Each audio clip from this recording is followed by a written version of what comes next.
Olá, meus queridos amigos, tudo bem com vocês? É, Hoje quero falar para vocês que a fé em nosso Senhor Jesus Cristo transforma nossas ações. Às vezes a gente está tentando fazer alguma coisa, insistindo naquilo, era como se estivesse batendo o prego com nossos punhos. A gente acaba se machucando e não consegue afundar, o prego, não consegue atingir nossos objetivos. Hoje vamos falar um pouco disso. Hoje o vento está gostoso aqui na Winner. Quando a gente vê o vento, quando a gente vê as árvores, nós estamos aqui num pleno verão. Isso tudo é a graça do Senhor, né? É a graça de Deus em nosso redor. Então observem todos os dias, comecem a praticar essa graça do Senhor. Seja um pássaro que esteja voando no céu, seja um pássaro cantando, seja as árvores, a grama, isso aí tudo é a glória de Deus. Mas rapidamente vamos fazer uma oração. Senhor Deus, que trouxeste o seu Filho Jesus Cristo para ser um cordeiro imolado. Dai-nos, Senhor, a força para que nós possamos ter a fé em Jesus e andar sempre de mãos dadas com Ele em nossos planos, em nosso trabalho, em tudo que a gente almeja. A todos, Senhor, que nos escutam, dê, Senhor, a sabedoria que eles possam pegar na mão de Jesus e seguir os seus caminhos. Amém. Bom, essa semana eu recebi um casal de pessoas que vieram até mim conversar e a pessoa, na verdade, veio desabafar comigo que estava num trabalho e estava saindo desse trabalho porque encontrou um outro trabalho, um outro emprego num outro estado. Até aí, tudo bem. Até aí, beleza. Eu acho que a graça de Deus está aí, dando as oportunidades para que as pessoas possam crescer, possam melhorar.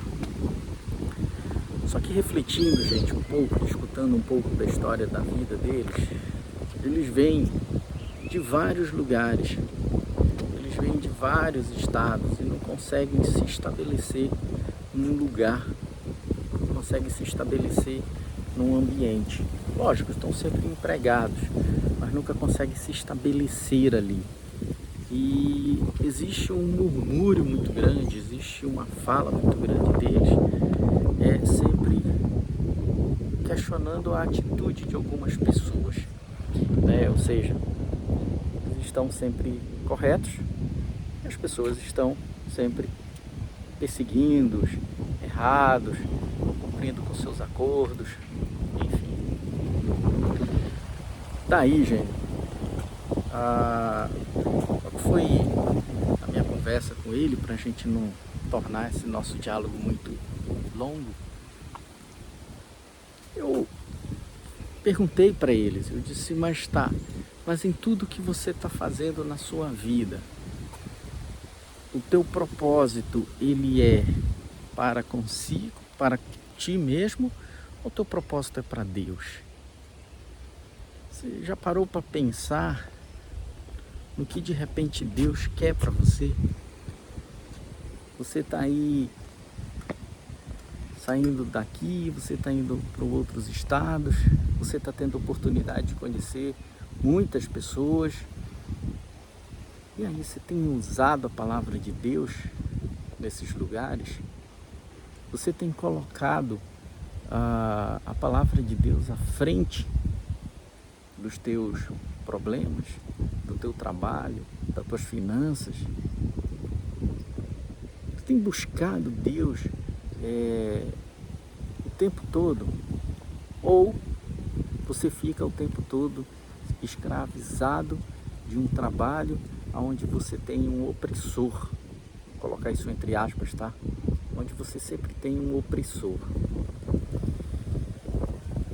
Deus deu vários exemplos na Bíblia.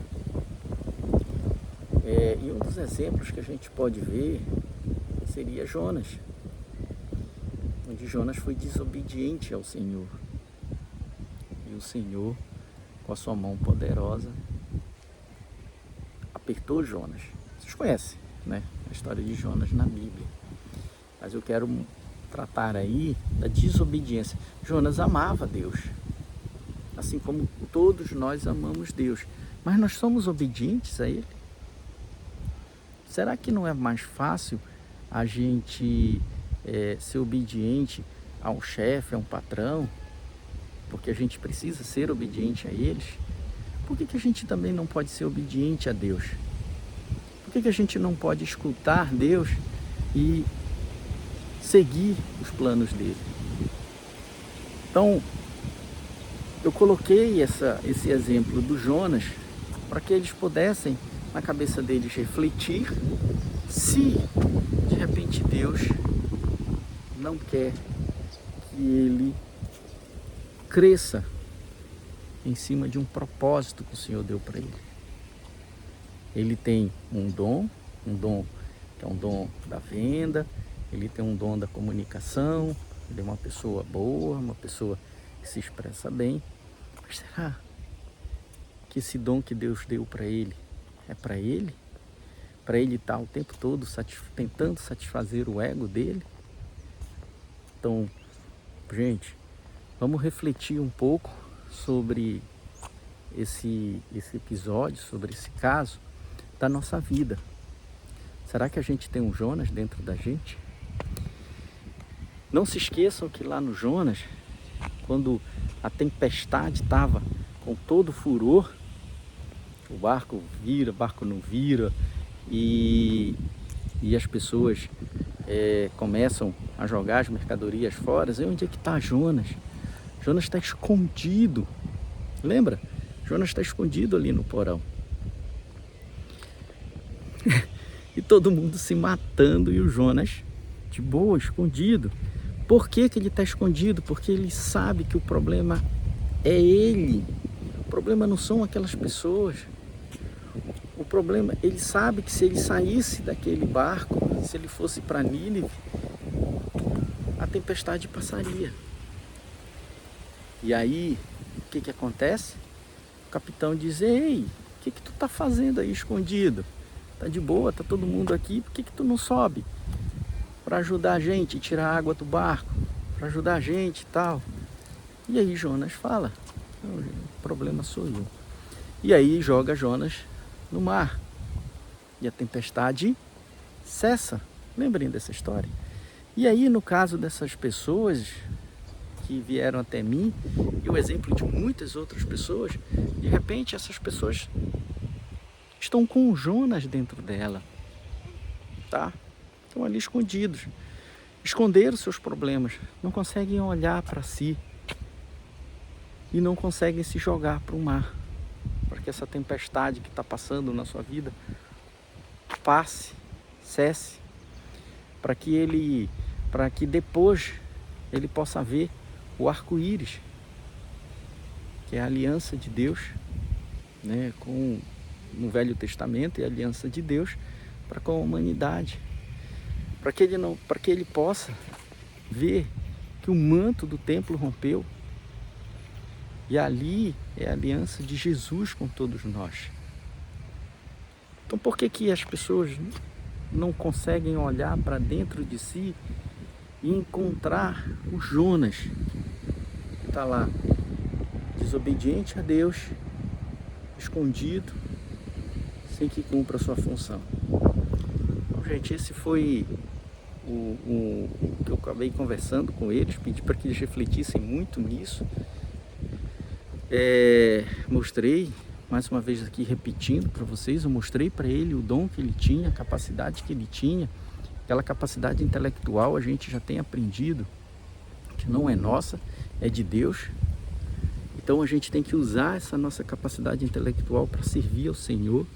Então esse foi, na verdade, o conselho que eu acabei dando, o remédio que eu passei para ele, foi para que ele entrasse em oração, para que ele todos os dias pudesse começar a orar e pedir para que o Senhor revelasse para ele qual realmente seria o seu propósito.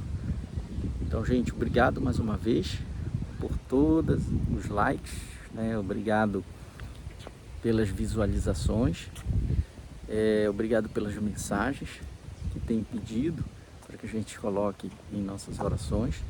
Mais uma vez eu peço para que vocês orem pela gente, porque todos nós, passamos por uma série de guerras espirituais entre o bem e o mal, e somente a oração é capaz de afastar essa guerra espiritual, nos dá força, né, nos dá munição para que a gente possa enfrentar esse mal que a todo dia nos persegue. Então, mais uma vez eu quero muito agradecer e sempre pedir para que vocês, em todas as oportunidades, louvem ao Senhor, deem graças ao Senhor, porque tudo que está ao teu redor foi Ele que foi o grande Criador. Obrigado, gente. Amém.